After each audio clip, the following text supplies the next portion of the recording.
आपके नित्य घर में काम आने वाली बातें बता देते हैं। बताएं, कथा क्रम प्रारंभ करें उससे पहले कुछ अच्छी बातें बताएं आपके लिए। सुनोगे तो शांति बनाओगे। जो लोग अपने घर में बहुत ज्यादा लक्ष्मी प्राप्त करना चाहते हैं, जो कि पैसे से तो पेट भरता ही नहीं है किसी का,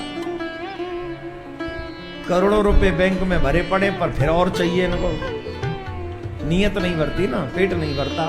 इच्छाएं तो पूरी हो रही हैं, भगवान कर ही रहा है, जरूरतें पूरी हो रही, इच्छाएं नहीं हो रही। तो सुनिए,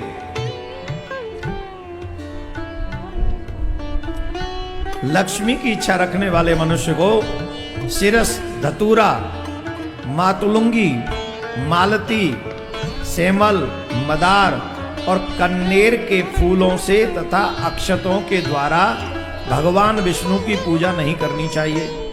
इस प्रकार पलाश, कुंद, सिरस, जूही, मालती और केवड़े के फूलों से शंकर की,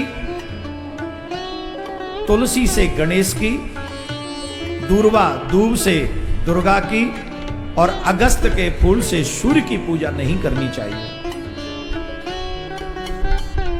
जो मैंने कहा है, इन पुष्पों से इन देवताओं की पूजा नहीं करनी चाहिए।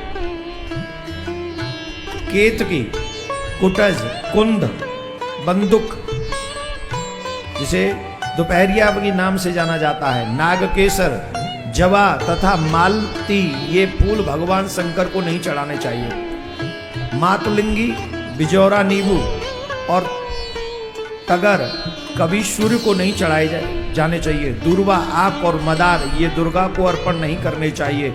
पलाश, कास के फूलों से तथा तमाल, तुलसी, आंवला और दूर्वा के पत्तों से कभी भी दुर्गा की पूजा नहीं करनी चाहिए। गणेश जी को पूजन में तुलसी कभी भी नहीं अर्पण करनी चाहिए। और क्या करना चाहिए? स्नान के बाद, आप देखो पुष्प कैसे और कब लेने चाहिए, ध्यान से सुनो। स्नान के बाद पुष्प चयन नहीं करने चाहिए, स्नान से पहले करने चाहिए। स्नान के बाद पुष्प चयन न करें, क्योंकि वे पुष्प देवता पर चढ़ाने के योग्य नहीं रहते। अधिकांश ऐसा ही करते हैं, पहले स्नान करते हैं, फिर पुष्प तोड़ने जाते, चयन करने लाते हैं और फिर देवताओं पे चढ़ाते हैं। और शास्त्र ऐसा कह रहे हैं, हम अपने आप से नहीं कह रहे हैं, ये अग्नि पुराण में लिखा हुआ है। स्नान करके पुष्प चयन नहीं करने चाहिए, क्योंकि वो देवताओं पे चढ़ाने के योग्य नहीं रहते।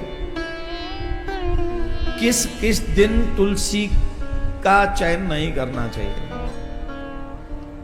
और ये बात माताएं बहुत तुलसी की सेवा करती हैं, सभी माताओं को बड़े ध्यान से, क्योंकि जिस दिन तुलसी नहीं तोड़नी चाहिए, अगर उस दिन भी तुलसी तोड़ी, तुलसी का पत्र चयन किया, बहुत बड़ा पाप लगता है। आगे बताऊंगा कितना बड़ा पाप लगता है। इसलिए इससे भी हमारी पूजा निष्ठ होती है ना, मजबूत होती है, इससे भी हम लोग आगे बढ़ते हैं पूजा के कार्य में, इसलिए सुनना चाहिए।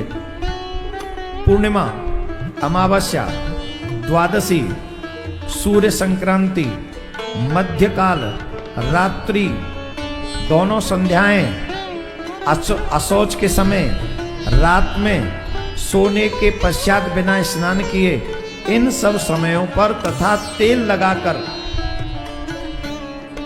लगाकर जो मनुष्य तुलसी का चयन करता है, तुलसी के पत्तों का छेदन करता है, वहां से चयन करके लाता है, वो उसे ऐसा समझना चाहिए कि उसे वो तुलसी के पत्ते नहीं तोड़ रहा, बल्कि वे भगवान विष्णु के श्री हरि के मस्तक का छेदन कर रहा है।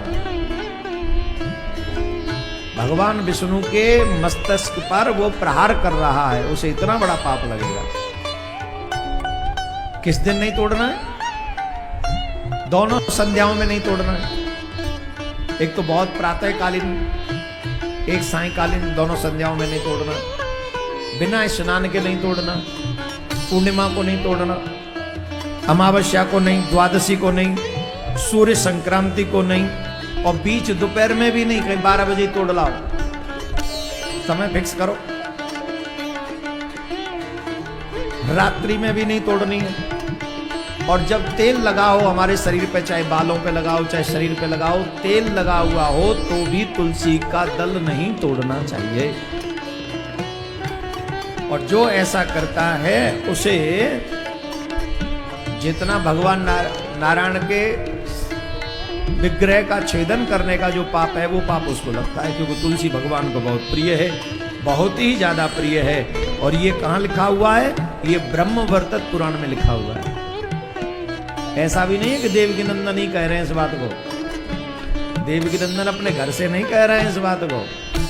ब्रह्मवर्तत पुराण में जो लिखा हुआ है वो हम आपको बताने का प्रयास किया हूं, जिससे आपको पुण्य मिले, सुकृत मिले, कोई भी जो है अनजाने में आपको ऐसा अपराध न लग जाए। इसलिए किस दिन तुलसी तोड़े और किस दिन नहीं तोड़े, इस बात को ध्यान पूर्वक आप लोगों ने सुन लिया होगा, समझ लिया होगा। राधे राधे बोलना पड़ेगा। अरे राम बजो जरा जोर से।